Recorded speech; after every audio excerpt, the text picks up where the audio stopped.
আমাকে ক্ষমা করে দিস বাবা। আমার হাতে আর অন্য কোনো উপায় ছিল না, তোকে জলে ভাসিয়ে দিলাম। জানি না তুই আর কখনো আমার কোলে ফিরে আসবি কিনা। কেঁদো না রানী, অন্তত এটা জানবো আমার ছেলেটা কোথাও না কোথাও গিয়ে বেঁচে আছে। তা না হলে এই শয়তান নাগকন্যা আমার এই পুত্রকেও হত্যা করবে।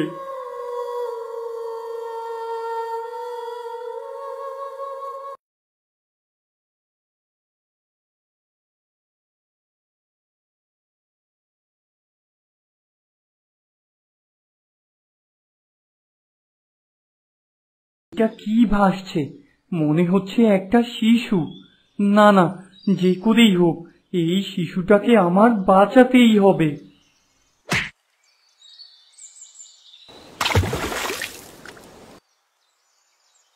হে ঈশ্বর, কে এই ছোট প্রাণটাকে জলে ফেলে দিয়ে গেল? নিশ্চয়ই কোনো বড় ঘরের ছেলে।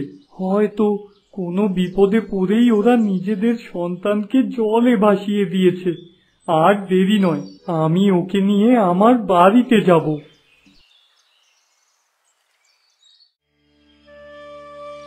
হরণ, এ কে? তুমি নদী থেকে বাস্তা নিয়ে এলে? হ্যাঁ সরলা, নদীতে ভেসে আসছিল। আমি না তুললে হয়তো ও ডুবেই যেত। দেখো দেখো, গলায় সোনার টুকরো। নিশ্চয়ই এই শিশু কোনো রাজ পরিবারের। জানি না এই শিশুকে নিয়ে আমরা আবার কোনো বিপদে পড়ি কিনা। এক কাজ করো, তুমি ওকে আবার ভাসিয়ে দাও। ভেলায় ভাসিয়ে দেব মানে? কি যে বলো তুমি! ওকে কিনা পশু খেয়ে নেবে। ও এখন আমাদের সন্তান, আমরা ওকে বাঁচাবো, বড় করবো ওকে।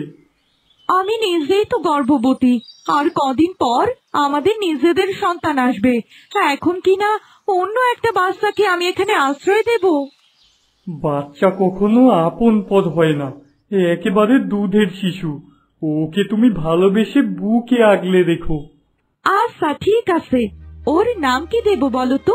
আমার খুব পছন্দের একটা নাম আছে, ওর নাম হবে চন্দন। চন্দন? খুব সুন্দর নাম। আজ থেকে ওর নাম রেখে দিলাম চন্দন। দেখলে তো চন্দন কিভাবে আমাদের দিকে মিটিমিটি করে হাসছে।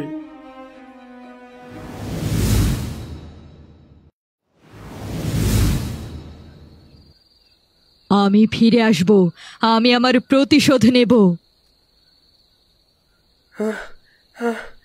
মা, ও মা, তুমি কোথায় মা? আমি আবারও খারাপ স্বপ্নটা দেখেছি। কেউ একজন বলছে আমার উপর প্রতিশোধ নেবে। লক্ষ্মী সোনা বাবা, তুই কোনো চিন্তা করিস না। সারা দিন তো ঘুরে বেড়াস আর রাতের বেলা আজে বাজে স্বপ্ন দেখিস। তুমি আমাকে সারা রাত বুকে জড়িয়ে ধরে রেখো মা, তা না হলে আমি বাকি রাতগুলো ঘুমাতে পারবো না। এই তো, আমি তোকে আর বেহুলাকে একসাথে জড়িয়ে ধরে রাখবো। তুই আমার যেমন ছেলে, বেহুলাও আমার মেয়ে।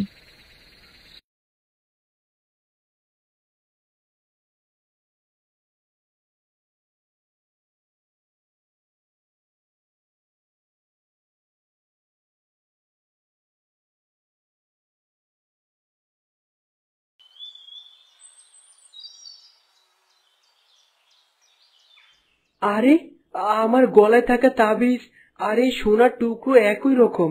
এর মানে কি?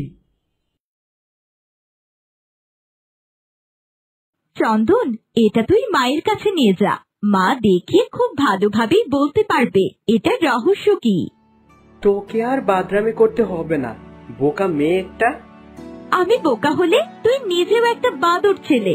চল, দুজনে মিলে ঝগড়া না করে এই জিনিসটা বরং মায়ের কাছে নিয়ে যাই।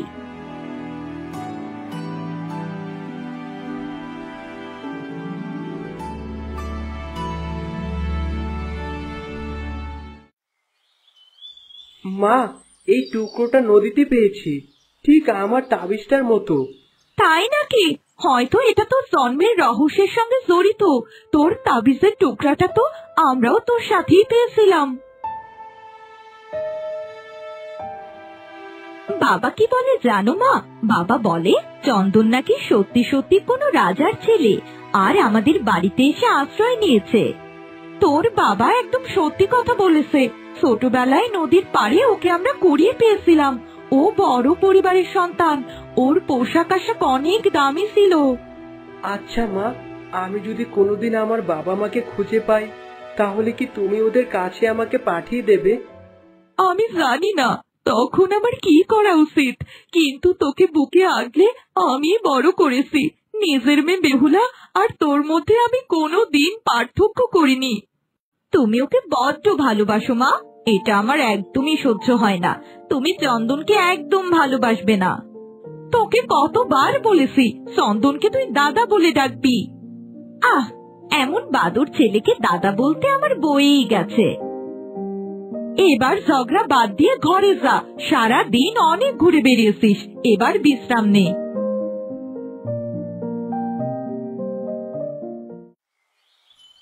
আরে, এটা তুমি কোথায় পেলে? এটা তো রাজ পরিবারের চিহ্ন। ছেলে, তুমি সাধারণ কেউ নয়, তোমার জন্মে অনেক রহস্য লুকিয়ে আছে। আমি জানি সাধু বাবা, আমি এক রাজ পরিবারের সন্তান। ছোটবেলায় এক কাঠুরে পরিবার আমাকে কুড়িয়ে পেয়েছিল। কিন্তু বাবা, আমি আমার জন্মের রহস্য কিভাবে জানতে পারবো? সব সত্যি একদিন প্রকাশ পায় বাপু, তবে সাবধান, তোমার জন্মের সাথে একটা ভয়ানক প্রতিশোধের সম্পর্ক আছে। প্রতিশোধ? কোন প্রতিশোধের কথা বলছেন আপনি সাধু বাবা? সেটা সময়ই ঠিক করে দেবে, কিন্তু মনে রেখো, যদি তোমার কপালে একটা সতী বউ জোটে তাহলে তোমার সব অভিশাপ দূর হয়ে যাবে। আমার কোনোদিনই বিয়ে হবে না, কারণ আমি জানি না আমার বাবা মা কে। হা হা হা হা হা। ভবিষ্যতের কথা কে বলতে পারে? এমনও তো হতে পারে তোমার ভবিতব্য স্ত্রী তোমার আশেপাশেই রয়েছে, তোমাকে শুধু তাকে খুঁজে বের করতে হবে। আপনি সত্যি সত্যি আমার মনে ভয় ধরে দিয়েছেন বাবা। যাই, এবার বাড়ি ফিরে যাই।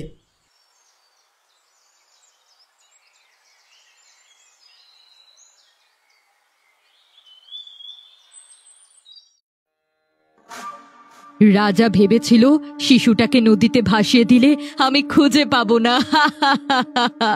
আমি জানি সে বেঁচে আছে, সে কোথায় আছে আমি সেটাও জানি। যখন তার বয়স 18 পূর্ণ হবে তখনই সেই অমাবস্যার ভয়ের রাতে আমি তার রাজ রক্ত সংগ্রহ করব।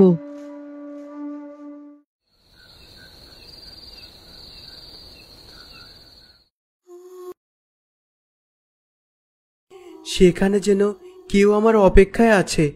আমার খুব ইচ্ছে করে আমার নিজের বাবা মার কাছে যেতে। কি রে বাদর ছেলে, এখানে চুপচাপ বসে আছিস কেন? চল বাড়িতে চল, মা তোর জন্য খুব চিন্তা করছে। জানিস, আমার নিজেকে খুব একা লাগে।